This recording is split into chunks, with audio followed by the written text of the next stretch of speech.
हमने एक चीज देखी थी, रिएक्टिविटी सीरीज लिखने का मांग था, अगर आपको पता हो तो। यस और नो? Yes sir. लिखने के बाद आल फिर ही जाना है। फैने फ्रांस मैं हूँ, फैने हूँ छो, हजो, हजू बोलो, हजू आज आयो। अगर हम लोग यहाँ पे क्या करने वाले हैं सब पता है अभी। अब हम क्या करते थे, सपोज में यहाँ पे एक CuSO4 है और उसमें क्या रखता था मैं, CuSO4 है, उसके अंदर मैं किसकी स्ट्रिप रखता था, जिंक की। तब रिएक्शन क्या होती थी, Zn solid plus Cu plus 2 aqueous, yes or no? It gives yes you Zn plus 2 aqueous plus Cu solid, है ना? Yes yes or no? Sir. अब आप थोड़ा सा समझ लेना अच्छे से कि यही जो रिएक्शन है वो मैं किसमें करवाने वाला हूँ, वो आप समझ लेना अच्छे से। यही जो रिएक्शन है वो मैं किसमें करवाऊंगा, तो यहाँ पे मुझे कोई इलेक्ट्रिसिटी नहीं मिलेगी, यही रेडॉक्स रिएक्शन है, लेकिन इससे क्या कोई इलेक्ट्रिसिटी जनरेट होगी, होगी नो सर। नहीं होगी। तो फिर वोल्टे, एक साइंटिस्ट था वोल्टानो, उसने एक ट्राई की, और मतलब गैल्वेनिक करके साइंटिस्ट था, उसने एक ट्राई की। अब क्या होता है इसमें एग्जैक्टली तो यहाँ पे इन्होंने क्या किया, यहाँ पे क्या होता था, जिंक यहाँ पे इलेक्ट्रॉन रखता था, कॉपर वहां से इलेक्ट्रॉन उठाता था, तो इलेक्ट्रॉन की मूवमेंट नहीं हो रही थी, मूवमेंट थोड़ी बहुत आयंस की हो रही थी। अब इन्होंने सोचा एक काम करते हैं हम लोग, यहाँ पे ना एक बॉक्स लेते, दो बॉक्स ले लिया उन्होंने, फिर यहाँ पे उन्होंने क्या कर दिया, जिंक रख दिया, जिंक की स्ट्रिप रख दी, और ये जो है सॉल्यूशन किसका रखा, ZnSO4 का। समझे बात? फिर उसने क्या किया, यहाँ पे कॉपर की स्ट्रिप रखी, और इसमें कौन रखा, CuSO4, है ना? यस अब एग्जैक्टली होगा क्या वो मैं आपको बता दूं।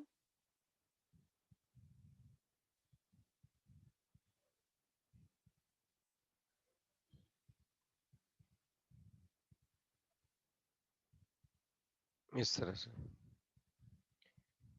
यहाँ पे कॉपर के साथ इन्होंने एक वायर अटैच कर दिया, तो पता चला यहाँ से इलेक्ट्रॉन पास हो रहे थे। Get in my point? Yes sir. तो यहाँ पे ऑक्सीडेशन होगा अगर, तो ये हो जाएगा Zn plus 2 इलेक्ट्रॉन, और यहाँ से हो जाएगा Cu plus 2 इलेक्ट्रॉन Cu, मतलब ये जिंक यहाँ से डुबो के Zn+2 में आएगा। समझे बात? तो सर जिंक जिंक में क्यों डिस्प्लेस होगा? डिस्प्लेस नहीं होता है, लेकिन वो यहाँ पे इलेक्ट्रॉन गवा सकता है। वो इसलिए होगा कि कॉपर को इलेक्ट्रॉन चाहिए, कॉपर की इलेक्ट्रॉन एक्सेप्ट करने की टेंडेंसी ज्यादा है, इसकी इलेक्ट्रॉन एक्सेप्ट करने की टेंडेंसी ज्यादा है। तो ये क्या करेगा, दो इलेक्ट्रॉन यहाँ से घुमा फिरा के यहाँ पे आएंगे, तो जिंक जो है वो इजीली किस में कन्वर्ट हो सकता है, Zn+2 में। आई बात समझ में? है ना? यस अब जिंक अगर वहां पे जिंक किस में कन्वर्ट हुआ बच्चों, Zn+2 इलेक्ट्रॉन में, तो उसका क्या हुआ बताओ, उसका हुआ क्या एग्जैक्टली, ऑक्सीडेशन हुआ। समझे बात? उसका यस क्या हुआ, सर। ऑक्सीडेशन। यस। और अगर हम बात करें तो यहाँ पे Cu+2 है, +2 इलेक्ट्रॉन एक्सेप्ट करते हैं, किस में कन्वर्ट हो जाएंगे, रिडक्शन। रिडक्शन इनको क्या बोलते हैं बताओ, रिडक्शन बोलते हैं। समझे बात? रिडक्शन। तो Zn plus Cu+2 it gives you a Zn+2 plus क्या आएगा, Cu। तो यही रिएक्शन हो रही है, आप देख सकते हो। हेलो, होता क्या था, यस सर। जिंक यहाँ पे डुबकी लगाता था, कितने इलेक्ट्रॉन डोनेट करता था बताओ, 2 इलेक्ट्रॉन। 2। वो 2 इलेक्ट्रॉन टिंचक टिंचक ढिंचाक ढिंचाक करते करते कहाँ पे आ जाएंगे बताओ, कहाँ पे आ जाएंगे, कॉपर के पास। कॉपर के तो पास। यहाँ पे क्या होगा, जो सॉल्यूशन में Cu+2 है वो जाएंगे, और ये Cu+2 2 इलेक्ट्रॉन एक्सेप्ट करके किसमें कन्वर्ट हो जाएंगे, Cu में यहाँ पे डिपॉजिट हो में। जाएंगे। तो यहाँ पे जो है Cu डिपॉजिट होगा, और यहाँ पे जिंक क्या होगा बताओ, यहाँ पे जिंक क्या होगा, कोरोजन होगा जिंक का, मतलब वो कम होता जाएगा, इसका वेट कम होगा जिंक का, और Yes. कॉपर का वेट जो है वो क्या होगा, बढ़ेगा. बढ़ेगा। आ रही बुरी बात समझ में कि नहीं आ रही है? Yes. यस सर आ रही है। ओके, तो कई बार क्या होता है, यहाँ पे बहुत सारे Zn+2 बढ़ जाते हैं और यहाँ पे SO4-2 बढ़ जाएंगे। क्यों? क्योंकि Cu+2 तो चले जा रहे हैं। थोड़ा सा अगर आपको डायग्राम छोटा पड़ रहा है, let's take one another page, उसमें मैं बड़ा सा डायग्राम ड्रॉ करके मस्त से एक्सप्लेन करूंगा, ठीक है? सर उधर नीचे सिर्फ सल्फेट ही बचेगा ना? हाँ, तब तो क्या होगा, दिक्कत हो जाएगी।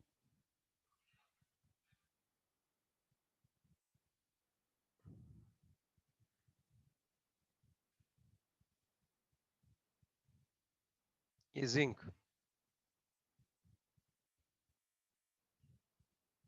और उसमें कौन होगा बताओ, जिंक में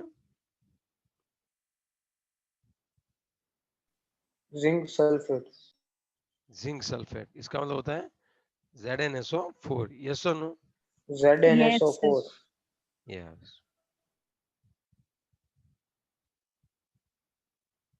तो अब अगर यहाँ पे हम बात करें तो ZnSO4 की बात करें तो Zn+2 होगा और SO4-2 होगा। फिर हम इसको किसके साथ अटैच करने वाले हैं बताओ? अब हम इसको किसके वायर साथ, के साथ।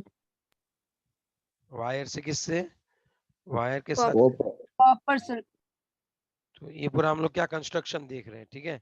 मैकेनिज्म, अब रिएक्शन हम देखेंगे। यहाँ पे Cu+2 होता है, यहाँ पे SO4-2 होता है। अगर आप इनको क्या कर रहे हो, देखो भाई, पूरा जिंक खत्म हो जाएगा ना, और थोड़ा सा पोटेंशियल डिफरेंस होता है।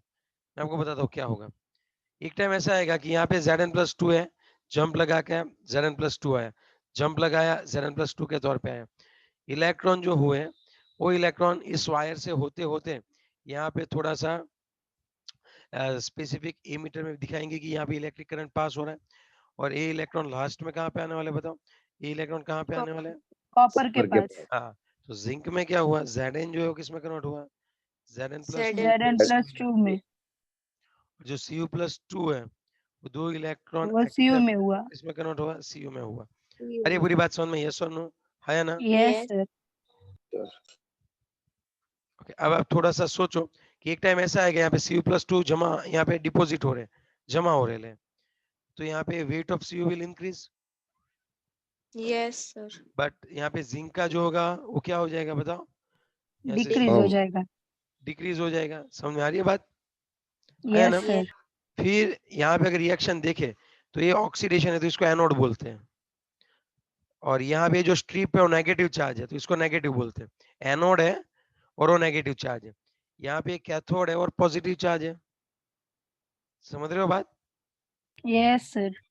और दूसरी बात, एक टाइम ऐसा आएगा, देखो अगर यहाँ पे Cu+2 है तो 2 इलेक्ट्रॉन एक्सेप्ट करके किसमें कन्वर्ट हो जाएगा, Cu में।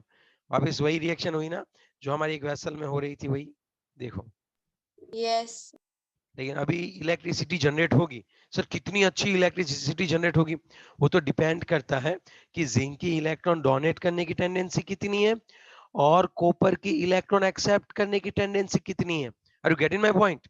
इन दोनों के बीच के यस सर। डिफरेंस से पता होता है।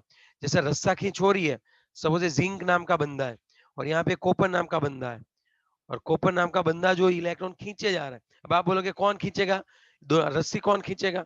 तो जो इलेक्ट्रॉन मतलब अच्छे से खींच रहा है, जो लेस रिएक्टिव है वो खींचेगा। जैसे सोडियम एल्यूमिनियम और रस्सी देने वाले हैं। आर यू समझे? Are you getting my point? Yes sir. अब बात ये बन गई, फिर एक टाइम ऐसा आएगा कि यहाँ पे इलेक्ट्रॉन ट्रांसफर ही नहीं होगा। अब जितने इलेक्ट्रॉन मतलब यहाँ पे फिर क्या होगा, एक टाइम ऐसा आएगा कि जब इलेक्ट्रॉन आएंगे तो यहाँ पे SO4-2 बढ़ गए, यहाँ पे कोई ऐसा पोटेंशियल आ जाएगा, जैसे आपने पढ़ा होगा फिजिक्स में, एक प्लेट प्लस होती है और एक प्लेट माइनस होती है, तो वहां पे पोटेंशियल डिफरेंस जनरेट हो जाता है ना? Yes. Yes sir. तो यहाँ पे +2 चार्ज है और यहाँ पे माइनस चार्ज है। अब क्या होगा, इनके बीच में पोटेंशियल डिफरेंस जो है वो क्रिएट हो गया। एक टाइम ऐसा आएगा कि यहाँ पे अभी इलेक्ट्रिसिटी जो है वो पास नहीं हो पाएगी। सो एट दैट टाइम करना क्या पड़ता है, उसमें एक जुगाड़ करना पड़ता है। यहाँ पे जो Zn+2 बढ़ गए हैं और यहाँ पे SO4-2 बढ़ गए हैं, उन दोनों को न्यूट्रलाइज करने के लिए मुझे यहाँ पे एक सॉल्ट ब्रिज ऐड करना पड़ता है, कि जो सॉल्ट से भरा पड़ा हुआ है। Are you getting my point? Yes और नो? यस सर, पर सर उससे होता क्या है सॉल्ट मैं बताता हूँ, दिखा दो। NH4NO3 डाल दो इसमें, तो अब क्या होगा, यहाँ पे कौन बढ़ गया है, Zn+2, तो यहाँ से NO3 माइनस इसके साथ जाएगा, तो जितना प्लस चार्ज बढ़ा था उतने कौन आ जाएंगे, NO3 माइनस। आ रही है बात समझ में? और यस यहाँ पे किसकी कंसंट्रेशन बढ़ी थी, SO4-2, SO4 हाँ, तो उसके साथ कौन ज्वाइंट हो जाएगा, NH4 NH3 प्लस। तो ये शॉर्ट ब्रिज का मेन फंक्शन क्या है, शॉर्ट ब्रिज का मेन फंक्शन ये है कि ये जो है शॉर्ट ब्रिज, उसका काम है न्यूट्रलाइजेस द सॉल्यूशन, न्यूट्रलाइजेशन करेगा, समझ रहे हो बात, और यस करंट सर करंट को फ्लो करवाएगा, कंटिन्यू रखेगा। आगे पूरी बात समझ में आपको, यस और नो? सर ये यस सर क्या हुआ? सॉल्ट ब्रिज सिर्फ इसका ही लेना है कि कोई भी ले सकते हैं? देखो सॉल्ट ब्रिज में आप ऐसे ही ले सकते हो, सपोज CaCl2 आप नहीं ले सकते, क्यों, यहाँ पे +2 चार्ज है, यहाँ पे -1 चार्ज है, जिसकी आयोनिक मोबिलिटी सेम है, जिसके ऊपर चार्ज सेम है, वैसे आयन तुम ले सकते हो, KCl तुम ले सकते हो, समझ रहे हो बात? Yes. NaCl ले सकते हो, लेकिन कौन नहीं ले सकते, जिसके ऊपर के चार्ज प्लस और माइनस के ऊपर चार्ज डिफरेंट डिफरेंट है, वो नहीं ले सकते, ठीक है? हेलो? यस तो इसको लिखना कैसे, पूरा पूरा अच्छे से इसको सजा डजा के लिखना है। तो सबसे पहले प्रिंसिपल से स्टार्ट करना है। पहले क्या लिखोगे बताओ? Principal, principal it's going to convert chemical reaction into the electric energy, chemical energy को इलेक्ट्रिक एनर्जी में क्या करेगा, कन्वर्ट करेगा। फिर आप इसका कंस्ट्रक्शन लिखो, कैसे लिखोगे, जिंक स्ट्रिप, वेड वेड पहले से वे की हो ऐसा, when zinc strip is dipped into the 1 molar ZnSO4 solution, okay, and is connected to the copper strip which is dipped into the 1 molar of copper sulfate, yes or no? Yes sir Yes, sir. A meter and voltaic meter will show the presence of current, yes or no? Yes and sir and as shown in diagram, add salt bridge into the electrochemical cell, इसको पूरे का पूरा क्या नाम देते हैं, electrochemical cell, समझे बात? फिर आपको बताना है, यस सर फिर आपको रिएक्शन बतानी है कि zinc will oxidise, zinc will donate 2 electrons, so reaction will occur like this. फिर आपको ये बताना है कि कॉपर इलेक्ट्रॉन एक्सेप्ट करके वहां पे डिपॉजिट होगा, तो कॉपर, तो ये स्ट्रिप का वे क्या हो जाएगा, बढ़ जाएगा। लास्ट में आपको कंक्लूजन दे देना है कि through this redox reaction we can generate electricity, yes और नो? सर ये पूरा कितने 4 मार्क्स में पूछते हैं? हाँ 4 मार्क्स में पूछते हैं, लेकिन 11th में नहीं पूछेंगे, 12th में आ सकता है, 12th में वापस करेंगे ना, डोंट वरी। लेकिन ये कॉन्सेप्ट क्लियर हो गया पहला पूरा का पूरा, वो बताओ। यस सर अब सुनो एक बात और मैं आपको बता दूं कि करना क्या होता है इसमें एग्जैक्टली। अब देखो मैं आपको कैसे बताऊं, एक सेकंड रुक जाओ। अब मैं आपको एक चीज बताना चाहता हूं, मैं नया पेज ही ले लेता हूं।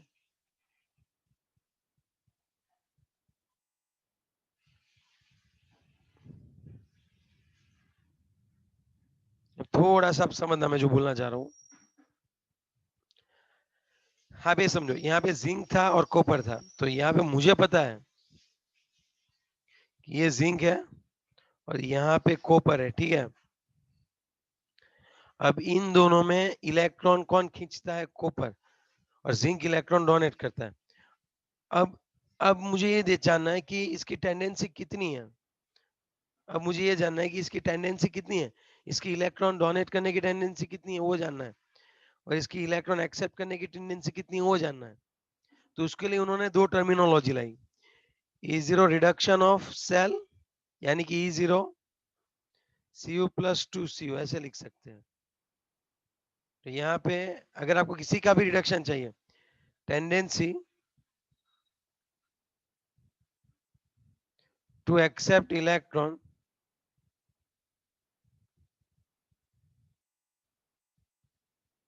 With respect to hydrogen, hydrogen की कंपेयर में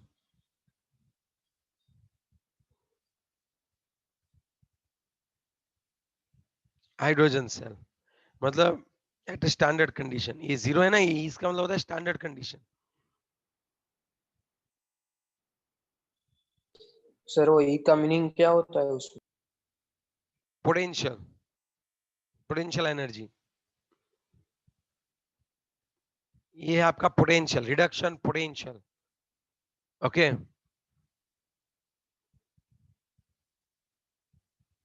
ओके। Standard Yes. कंडीशन क्या होती है? 298 केल्विन टेम्परेचर रखो, अगर कोई सॉल्यूशन है तो उसको 1 मोलर रखो, अगर कोई गैस है तो 1 बार प्रेशर रखो। ये सब स्टैंडर्ड कंडीशन है। तो स्टैंडर्ड कंडीशन में कॉपर इलेक्ट्रॉन कितना खींचता है हाइड्रोजन से, तो उसकी टेंडेंसी क्या होती है, उसके रिडक्शन पोटेंशियल। एक्चुअली हाइड्रोजन की जो रिडक्शन पोटेंशियल है वो ले रखा है 0.0 वोल्ट। आई बात समझ में आपको? और हाइड्रोजन का जो ऑक्सीडेशन पोटेंशियल है, ऑक्सीडेशन पोटेंशियल मतलब इलेक्ट्रॉन डोनेट करने की टेंडेंसी, वो दोनों जीरो ही जीरो है। So hydrogen cell is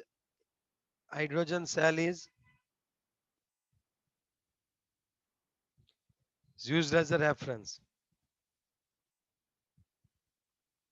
I बात समझ में?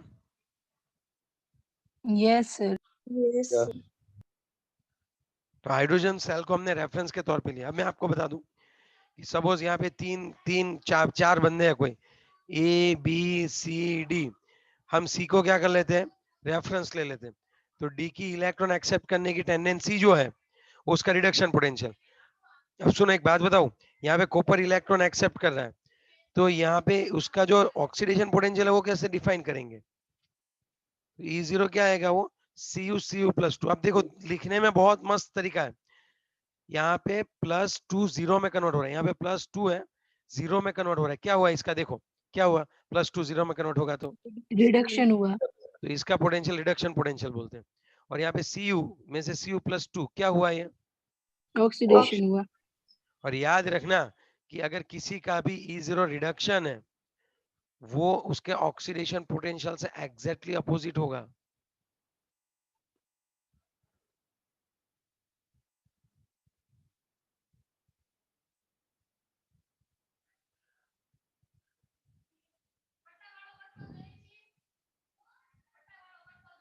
Now is it clear? Yes sir. Yes. चलो आगे बढ़े।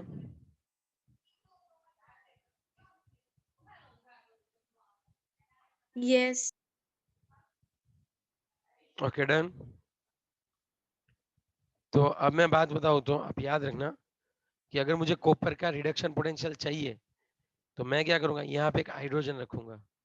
सुना अच्छे से, इस तरह से कॉपर के सिवा आप किसी का भी ढूंढ सकते हो। यहाँ पे हाइड्रोजन सेल रखूंगा और यहाँ पे कॉपर सल्फेट और सीयू की स्ट्रिप रख दूंगा, दोनों को एक वायर से अटैच कर दूंगा। और यहाँ पे वोल्टानोमीटर, ये मुझे दिखाएगा 0.34 वोल्ट। तो इसका मतलब क्या पता है, देखो इसकी इलेक्ट्रॉन एक्सेप्ट करने की या डोनेट करने की टेंडेंसी 0.0 वोल्ट ही है। तो यहाँ से इलेक्ट्रॉन जो ट्रांसफर हो रहे हैं वो कितने पोटेंशियल से ट्रांसफर हो रहे हैं, 0.34 वोल्ट से। तो इसका मतलब कि हमारा जो E0 CO प्लस 2 CU है, जो हमारा रिडक्शन पोटेंशियल है, वो कितना होने वाला है, 0.34 वोल्ट। और अगर हम बात करें इसकी इलेक्ट्रॉन एक्सेप्ट करने की टेंडेंसी 0.3 वोल्ट है, इसकी इलेक्ट्रॉन डोनेट करने की टेंडेंसी -0.34 वोल्ट है। आ रही है पूरी बात समझ में अभी, यस और नो? Yes sir. इसको बोलते हैं स्टैंडर्ड इलेक्ट्रोड पोटेंशियल। ये जो रिडक्शन वाला है ना, इसको बोलते हैं standard electrode potential of copper.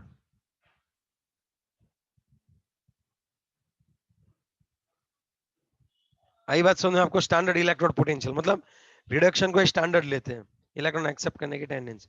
समझ मुझे जिंक का करना होता, मैं जिंक का क्या करता बताओ, जब मैं जिंक को इसके साथ जोड़ूंगा तो जिंक इलेक्ट्रॉन डोनेट करेगा, तो उसका ऑक्सीडेशन पोटेंशियल मिल जाएगा। देखना है, देखना चाहते हो? सपोज यहाँ पे मैंने जिंक रखा, सिर्फ आपको देखना है कि यहाँ पे क्या होता था, कॉपर जमने लगा, ऊपर वाले में कॉपर क्या होने लगेगा, जमने लगेगा, मतलब इकट्ठा होने लगेगा। तो इसका मतलब वहां पे रिडक्शन हो रहा है। और यहाँ पे जब मैं हाइड्रोजन के साथ किसको रखने वाला हूँ अभी बताओ, अभी मैं हाइड्रोजन गैस के साथ किसको रखने वाला हूँ, जिंक को। तब पता चला कि यहाँ पे जिंक मतलब जिंक का वेट कम हो रहा था। इसका मतलब क्या हुआ, वहां पर ऑक्सीडेशन हो रहा है। यस, तो और यहाँ पे वो जो वो बता रहे थे वोल्ट 0.76 वोल्ट बता रहे थे, तब ये जो टेंडेंसी है वो क्या है, ये जिंक की इलेक्ट्रॉन डोनेट करने की टेंडेंसी है। तो ये हो गया आपका ऑक्सीडेशन पोटेंशियल ऑफ जिंक, कितना है बच्चों बताओ, 0.76 volt. Is it clear? Yes sir. Yes. और फिर अगर मैं इसका रिडक्शन पोटेंशियल देखूं तब क्या आएगा बताओ? Minus -0। 0.76।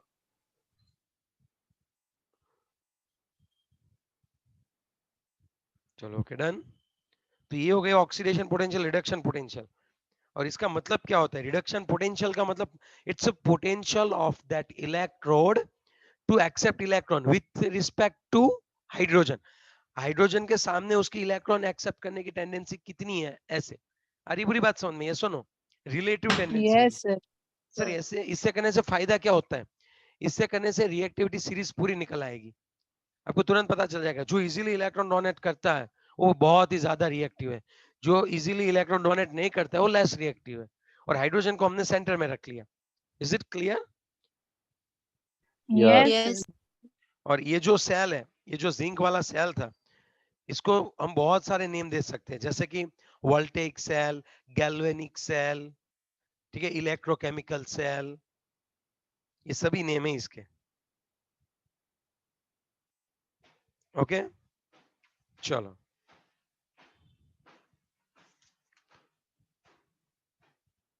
तो ये वाला पोर्शन आपको सिर्फ समझने के लिए था, लास्ट लेक्चर भी समझने के लिए था। अब जो है हम एक्सरसाइज पे थोड़ा आगे बढ़ते हैं। अब हम किसके ऊपर आगे बढ़ने वाले हैं बताओ बच्चों? अब हम किसके ऊपर आगे बढ़ेंगे? एक्सरसाइज। यस, एक्सरसाइज के ऊपर। चलो उसमें से आपने कितनी की है, करनी पड़ेगी आपको। चलो पहला वाला देखते हैं। Assign oxidation number two the underline compounds of each. सबको ऑक्सीडेशन नंबर देने, शायद ये देखा था। पहला है NaH2 NaH2PO4। चलो इसमें आप फास्फोरस का कितना होता होगा, शांति से सोच के बताओ, चलो फटाफट से।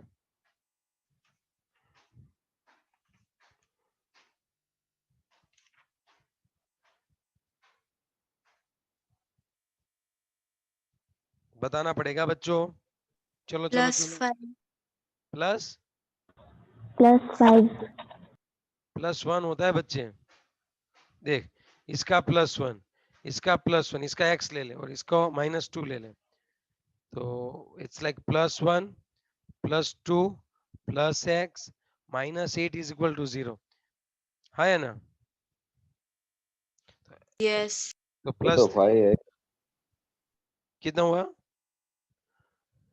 x x ढूंढ लेते हैं, x -8 + 3 इज इक्वल टू 0, तो x इज इक्वल टू आ जाएगा 5। x आ गया 5, आया, आ रहा है आंसर सबका 5। Yes, sir. चलो दूसरा कितना आएगा, 1 नहीं आएगा, वो H2PO2 होता तो 1 आता। चलो नेक्स्ट वन कौन है बताओ, NaHSO4।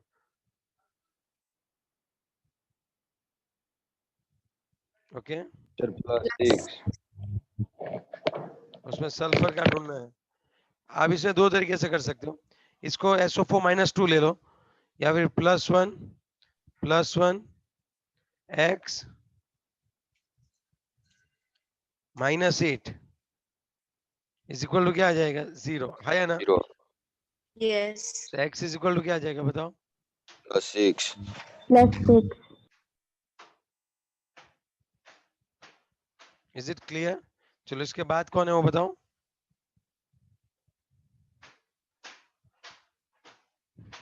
चलो next one, H2O7. H4P2O7। H4P2O7 है। चलो इसमें मुझे बताओ क्या आएगा, H4P2O7 में कितना आएगा फास्फोरस का? Plus 5. +5। +5। पक्का ना? गिनना पड़ेगा मुझे, यस। गिनना नहीं पड़ेगा ना? चलो No. K2MnO4 है, चलो K2MnO4 है, इसमें Mn का कितना है बताओ? Plus 6. 6। +6 CaO2 है, उसमें ऑक्सीजन का कितना होगा? CO2 sir -1। -1 होगा इसका। NaBH4 उसमें हाइड्रो बोरॉन का +3 होता है, इसका +1 होता है, और ये मेटल के साथ है तो इसका -4 होता है। Okay Yes.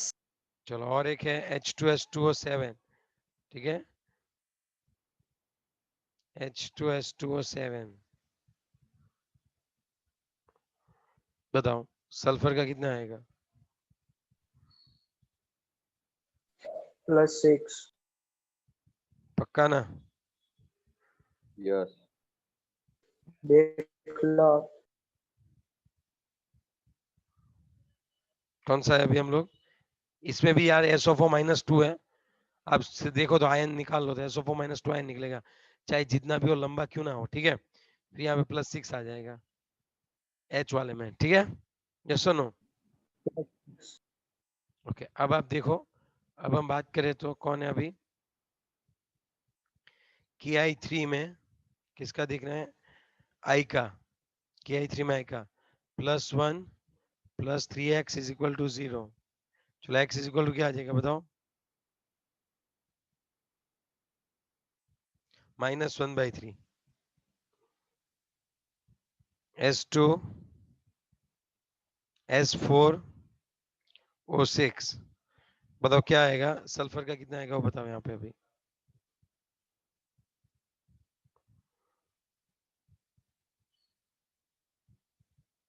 चलो इसमें सल्फर का कितना आएगा ढूंढ के बताओ। -12 दोगे 10 10 2.5 5/2. 2.5 आ रहा है। चलो Fe3O4 में कितना आ रहा है? Fe3O4 में Fe का 8/3 है ना? 8/3 आ रहा है ना कि नहीं आ रहा है? Yes, sir. पक्का वाला?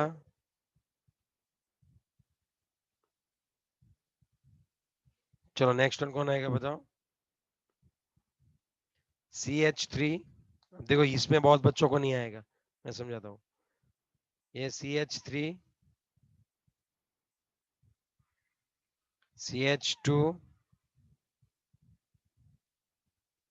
OH, उसमें कौन सा कार्बन का पूछा है वो बहुत इंपॉर्टेंट है।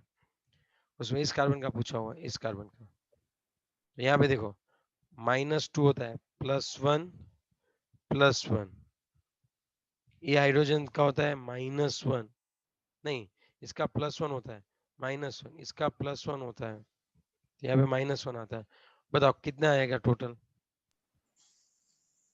-1. तो इसका -1 होगा। Is it clear? यस और नो? Yes. अगर ऐसा है Ca3 CH2OH, तब आपको क्या कर देना है, इस पूरे का 0 ले लेना है। क्यों पता है? यहाँ पे कार्बन कार्बन के साथ जुड़ा होता है, तो अब इसका तो हमें 0 ही ले लेना है ना? ये -3 होगा तो ये +3 होगा 0। फिर यहाँ पे देखो ये +2, ये -2 और ये +1, और इसको x ले लो। चलो अब बताओ कितना आएगा? तो x +1 + 1 = 0। तब यहाँ पे कितना आएगा? x = Minus. -1, ठीक है, ये वाली बात हुई। Is it clear? Should I go ahead? Yes. yes sir चलो आगे की बात करें तो 8 ओके, ये है CH3। ये ना एक आपका क्लियर हो जाएगा ऑर्गेनिक में। आपको अभी स्ट्रक्चर तो आते नहीं होंगे, एसिटिक एसिड है, तो आप CH3 है तो आपको समझ में आना चाहिए कि कुछ इस तरह से होता है CH3, और यहाँ पे ये है C, और यहाँ पे डबल बॉन्ड O, और यहाँ पे OH है। तो ये ऑर्गेनिक में आपका अच्छा क्लियर होगा कि स्ट्रक्चर कैसे आते हैं। अभी तो आप फिलहाल नहीं आंसर दे पाओगे, ठीक है, लेकिन हाँ स्ट्रक्चर अगर दे दिए तो आपको आंसर देना चाहिए। Ca3COOH है, इसका तो पूरा 0 है, कैसे? ये -3 होगा और ये +1 +1 +1 होगा, है ना? yes sir Yes, sir. तो इस कार्बन का तो -3 हो ही गया है। अभी इस कार्बन की बात करें तो ये -2 होते हैं, +1 यहाँ से खींचेंगे, +1 यहाँ से खींचेंगे, ये -2 होते हैं, ये तो दोनों यहीं से खींचने वाले हैं। तो इसका टोटल कितना हो जाएगा आप सोचो और बताओ? इसका टोटल +3 हो जाएगा, है ना? +3 Yes, that's what.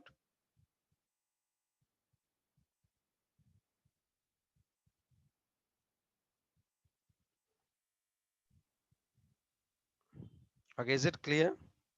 Yes, Yes, sir. sir.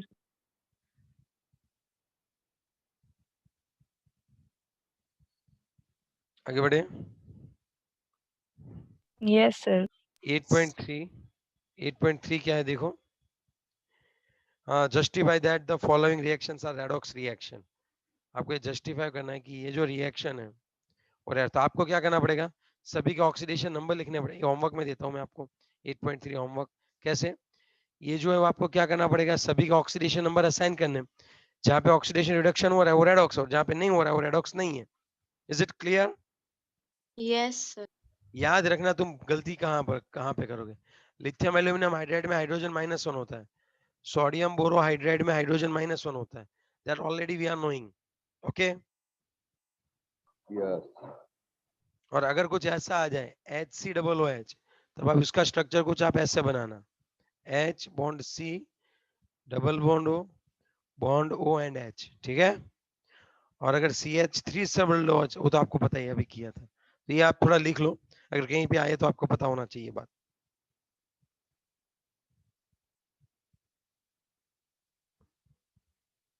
चलो, हो गया. Yes. Yes. चलो 8.4 देखते हैं हम लोग. 8.4 देखते हैं. H2O प्लस HF, नहीं H2O प्लस F2 है sir. H2O plus F2, it gives you HF plus HOF. HOF. अब यहाँ पे देखो, यहाँ पे आपको ये प्रूव करना है कि रेडॉक्स रिएक्शन है. यहाँ पे फ्लोरीन 0 होता है और यहाँ पे -1, तो रिडक्शन तो मिल गया. यहाँ पे Yes. ऑक्सीजन -2 होता है और यहाँ पे ऑक्सीजन 0 होता है. तो ये वाला क्या हुआ, H2O का खुद का क्या हो रहा है बताओ. H2O Reduction. का खुद, Reduction हो रहा है. सॉरी बच्चे, ऑक्सीडेशन बोलते हैं. कैसे आप बोल देते हो डायरेक्टली. देखो, -2 से 0 हो रहा है तो क्या बोलेंगे, Oxidation. Oxidation हो रहा है. और ये 0 से -1 हो रहा है तो इसको क्या बोलेंगे. Reduction हो रहा है. इस पूरी प्रोसेस को हम क्या लोग क्या बोल सकते हैं बच्चों, रेडॉक्स 1. यस और नो.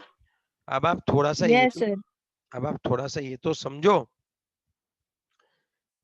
कि ये इस तरह से है. ठीक है. ओके, यस और नो. Yes. चलो आगे बढ़े, आगे बढ़े. Yes. Yes, sir. चलो ओके, नेक्स्ट वन. 8.5 देखो.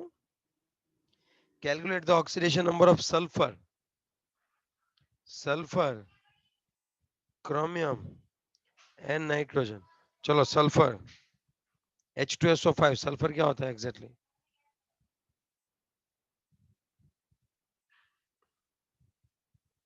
+5. ये होता है +6. ये होता है 8 आएगा ना सर. अरे भाई 8 आएगा तो 8 नहीं हो सकता ना, तो वहां पे पेरोक्साइड है. भूल गए, ये कैरोज एसिड है. H2SO5 Yes. कैरोज एसिड. अब अपनी नोट्स देखो एक बार पेरोक्साइड वाले में, सब पेरोक्साइड वाले करवाए थे, तब देखो एक बार नोट्स. फिर कौन है, स्ट्रक्चर भी सजेस्ट करना है, इसका सजेस्ट करना है स्ट्रक्चर. चलो सजेस्ट करते हैं. अब देखो एक बार आपको करवाया ये, मैं तो थियरी लिखने वाला था, आपने तो गलत ही आंसर दे दिया. ये हो जाएगा आपका H2SO5. ठीक है. फिर कौन है बताओ. चलो फिर कौन है, Cr2O7. यस और नो. सल्फर का +5 होता है, देखना आप. Cr2O7 -2. चलो इसमें क्रोमियम का कितना होता है, शांति से गिन के तो गिनो. 2x -14 is equal sir to, 6 होगा. +6. क्रोमियम का कितना हुआ, +6. +6 होगा. +6 होगा. ओके. इसका स्ट्रक्चर अगर आपको नहीं समझ में आएगी बात, स्ट्रक्चर थोड़ा देखो. Cr2O7 है, तब आपको ऐसे करना है.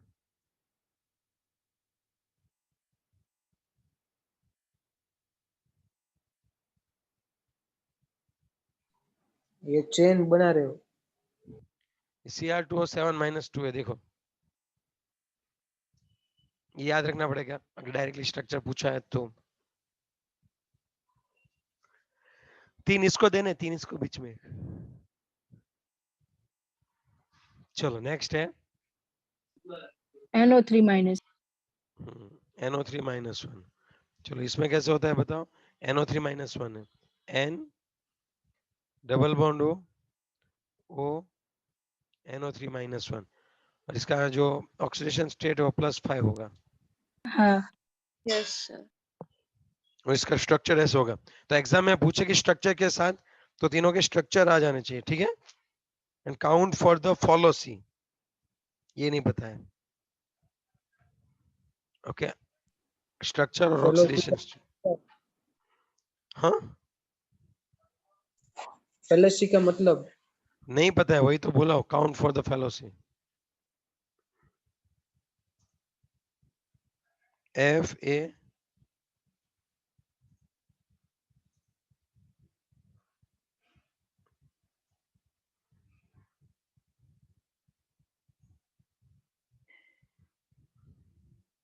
ये तो जीनेटिक है।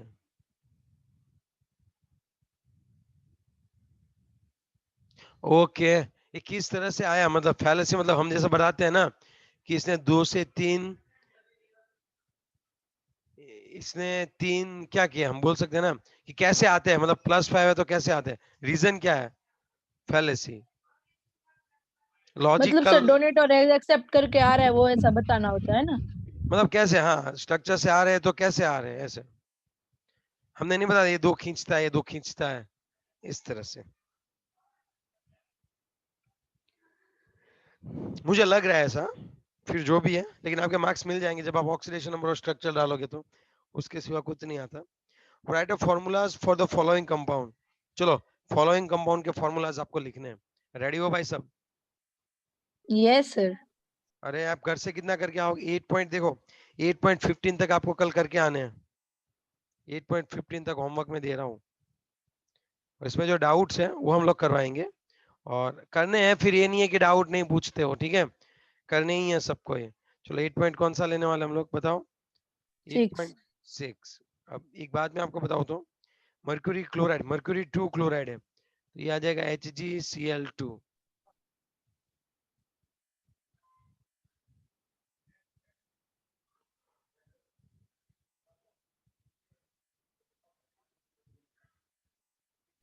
Na2SO4 निकल तू, 3 SN oxide, 3 oxide, 3 sir SNO3 नहीं आएगा। 3 ऑक्साइड है, SN टिटेनियम नहीं है, 3 है, हाँ 3 3 है। और 3 है और SNO3। 4 है। अरे SNO3 नहीं आएगा, SNO2 आएगा, वो 4 है, देख तो SNO2 आएगा बच्ची। कैसे सर। 3 कितना है, 4। 3 प्लस कितना होता है 4, सामने वो हाँ -2 है, तो SN2O4, 2 कॉमन निकाल, तो SNO2, समझी। हाँ सही। हाँ थैलियम सल्फेट, थैलियम में +1 होता है, देख थैलियम में तो Tl, ये +1, सल्फेट का SO4 - 2, तब क्या आएगा बताओ। Cl2SO4. Tl2SO4. 2SO4 चल आयन सल्फेट, आयन 3 सल्फेट है, Fe2SO4 thrice. Very good, very good. Okay, उसके बाद है क्रोमियम ऑक्साइड, Cr कितना आएगा +3, और ऑक्सीजन कितना आएगा Cr2 -2, वो -2 आएगा तो Cr2O3। Cr2O3, that's what, is it clear. Yes sir. Okay 8.7 देखते हैं क्या होता है, 8.7 देख लेते हैं। Suggest a list of the substances where carbon can exhibit oxidation state from -4 to +4। अरे कार्बन जो है -4 से लेके कितना होना चाहिए, +4। एक काम करो, +4। देखो कार्बन के साइड अगर मैं चारों ओर हाइड्रोजन ड्रॉ कर दूं, तो हाइड्रोजन -1 होगा, और सॉरी हाइड्रोजन +1 होगा और कार्बन इसमें -4 होगा। Yes. अगर मैं क्या कर रहा हूं, सभी और हाइड्रोजन रखूं, और इस ओर कोई और कार्बन एक रख दूं, यहाँ पे CH3 और रख देता हूं मैं, तो ये तो 0 ही होने वाला है, ये हो जाएगा -3।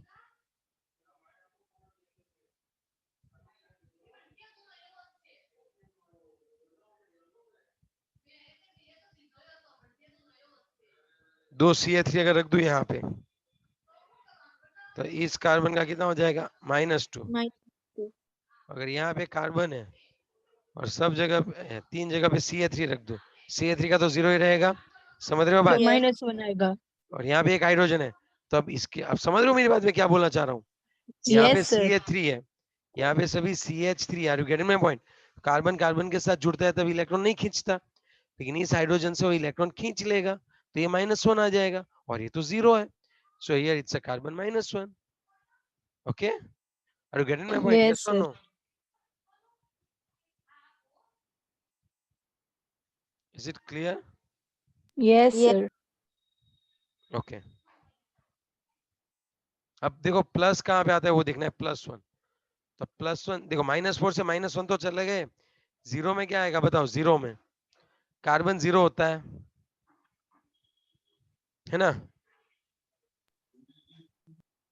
चलो +1 कैसे आएगा? +1, तो सोचो मैं क्या करता हूँ, इन सब जगह पे CH3 रखता हूँ, CH3 है वो कार्बन के साथ ही जुड़ा हुआ है ना, ये कार्बन कार्बन तो इलेक्ट्रॉन यस सर। खींचेगा नहीं, तो ये CH3 हो गए। अब क्या करता हूँ, यहाँ पे एक Cl रख देता हूँ, तो उससे क्या फायदा मिलेगा? Cl इलेक्ट्रॉन खींचेगा, तो ये -1 हो जाएगा, ये +1 हो जाएगा, मेरी बात हो गई। अब आप समझ गए? Yes. अब मैं क्या करूंगा, जहां जहां भी क्या थे, हाइड्रोजन थे, वहां वहां मैं क्लोरीन रखते जाऊंगा। तो कार्बन और हाइड्रोजन में क्या होता है, कार्बन और हाइड्रोजन में कार्बन इलेक्ट्रॉन खींचता है, लेकिन जब कार्बन और क्लोरीन को रखे तो इलेक्ट्रॉन कौन खींचता है बताओ? कार्बन क्लोरीन खींचता है। तो ये +2 हो गया, समझ रहे हो मेरी बात? हाँ या ना? Yes sir. तो Yes. अगर यहाँ पे मैं 3 चीज रखूँ, तो +3 हो जाएगा। Yes, very good. Sir Cl रखना पड़ेगा ना? हाँ हाँ, 12th वाले आने लगे इसलिए। चलो अब यहाँ पे Cl, तो इसका हो जाएगा +3, और अगर मैं चारों ओर Cl रख दिया तो इस कार्बन का क्या हो जाएगा? +4 हो जाएगा। ये लोग क्या चाहते थे, कहाँ से कहाँ तक आपको ले जाना चाहते थे? -4 से +4 तक। हो गया? Plus. यस इसी सर। तरह अब आप नाइट्रोजन के बारे में सोचोगे, ठीक है? अब किसके बारे में सोचोगे? नाइट्रोजन के बारे में। नाइट्रोजन। तो चलो मीटिंग एंड करता हूँ, ठीक है? कल नहीं परसों वापस मिलते हैं। ओके, चलो बाय।